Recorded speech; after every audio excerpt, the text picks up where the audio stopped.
जय हिंद फ्रेंड, कैसे हैं आप सब। आशा करता हूँ जबरदस्त जिंदाबाद और मस्त होंगे। आइए आज हम कोशिका के बारे में चर्चा करते हैं। देखिए, कोशिका को इंग्लिश में क्या कहते हैं? कोशिका को इंग्लिश में सेल कहते हैं। क्या कहते हैं? सेल। और कोशिका का अध्ययन जिसमें करते हैं उसको कहते हैं साइटोलॉजी। क्या कहेंगे? साइटोलॉजी। ठीक है। अब जानते हैं कोशिका का खोज किसने किया था? तो कोशिका का खोज रॉबर्ट हुक ने किया था। हुक मतलब छोटी चीज, यानी कि पहले कोशिका का खोज किसने किया था? तो रॉबर्ट हुक। अगर बोला जाएगा कि जीवित कोशिका की खोज किसने किया था, तो एंटोनियो लियोन हॉक ने किया था। किसने किया था? एंटोनियो लियोन हॉक ने किया था। अब सबसे छोटी कोशिका ओवरऑल बोला जाए कि सबसे छोटी कोशिका किसे कहते हैं? तो देखिए, सबसे छोटी कोशिका माइक्रोप्लाज्मा। कौन सा?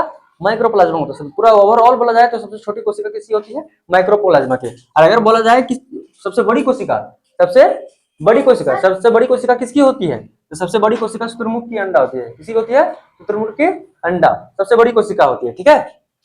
अब जानते हैं कि मानव शरीर की सबसे छोटी कोशिका कौन सी होती है? तो मानव शरीर की सबसे छोटी कोशिका स्पर्म होती है, यानी कि हिंदी में इसको कहते हैं शुक्राणु। मानव शरीर की सबसे छोटी कोशिका कौन सी होती है? शुक्राणु। और मानव शरीर की सबसे बड़ी कोशिका कौन सी होती है? अंडाणु। मानव शरीर की सबसे बड़ी कोशिका कौन सी होती है? अंडाणु। शुक्राणु पुरुषों में पाया जाता है, अंडाणु स्त्रियों में पाया जाता है। ठीक है। अब देखो, मानव शरीर की सबसे लंबी कोशिका मानव शरीर की सबसे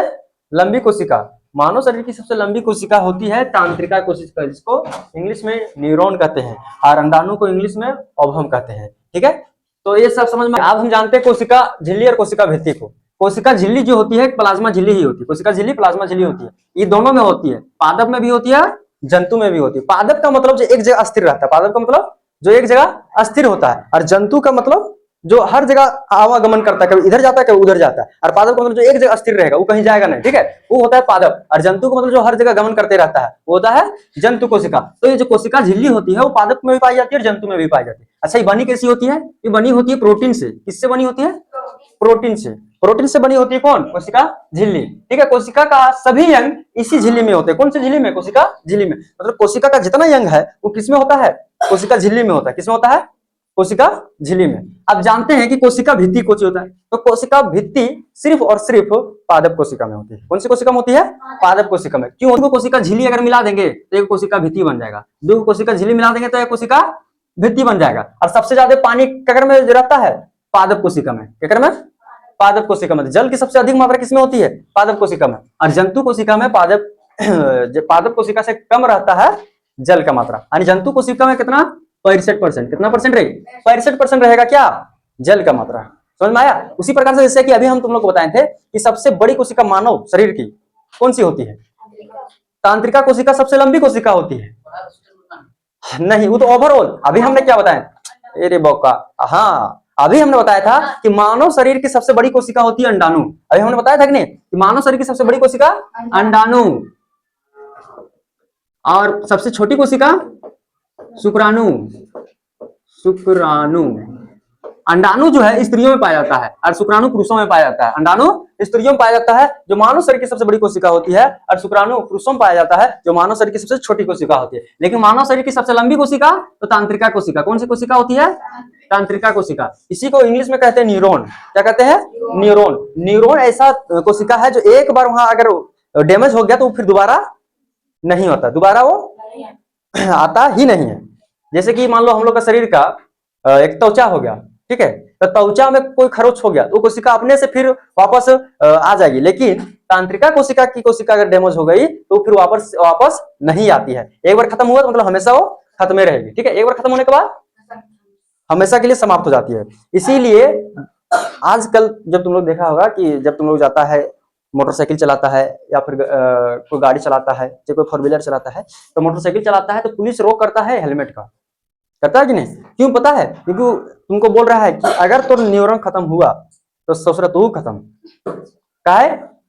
काहे कि अगर देख, ये जो दिमाग है, जो न्यूरॉन है, वो एमसीबी है। क्या है? एमसीबी। एमसीबी का मतलब तो सारा कंट्रोल आपके पास है।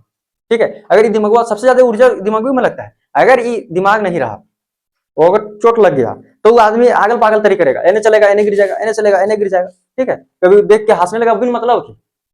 तो जब शरीर पर, जब मनुष्य के दिमाग पर चोट लगता है ना, तब वो व्यक्ति अपना आपा खो देता है और जो नहीं वो करने लगता है। समझ में आया कि नहीं? तो एक बार अगर खत्म हो गया तांत्रिका कोशिका तो उसको लाने में पूरा डॉक्टर परेशान हो जाता है। अच्छा, ऐसा होता क्या है तांत्रिका कोशिका?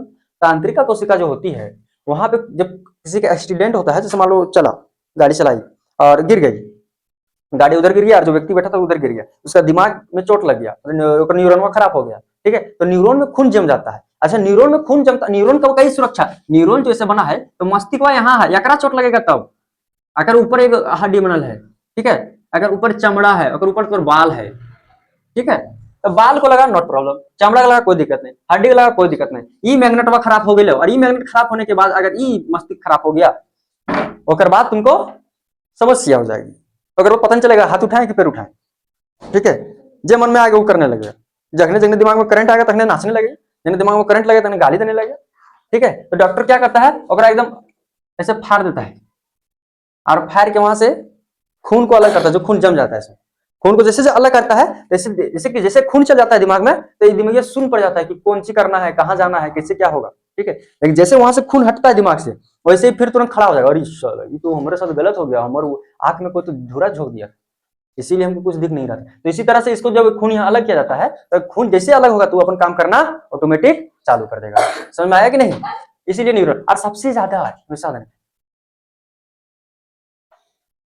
अभी कैमरा के साथ साथ तोड़ ले लेंगे, ठीक है, खचरा हुआ कहीं बोल रहे हैं कि ससुराल को तू पीछे परवाह नहीं करेगा, ध्यान से समझो।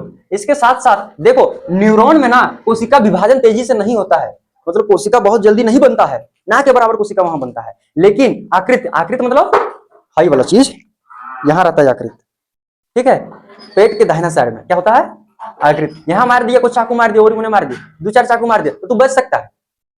न्यूरॉन में कोशिका विभाजन तेजी से नहीं होता, न्यूरॉन मतलब तंत्रिका कोशिका में, लेकिन आकृतवा जो है वहां कोशिका बड़ी तेजी से, अगर एक बार चाकू मार दी तो 20 दिन में देखना फिर वो उठ के खड़ा हो जाएगा, इलाज करा के, ठीक है।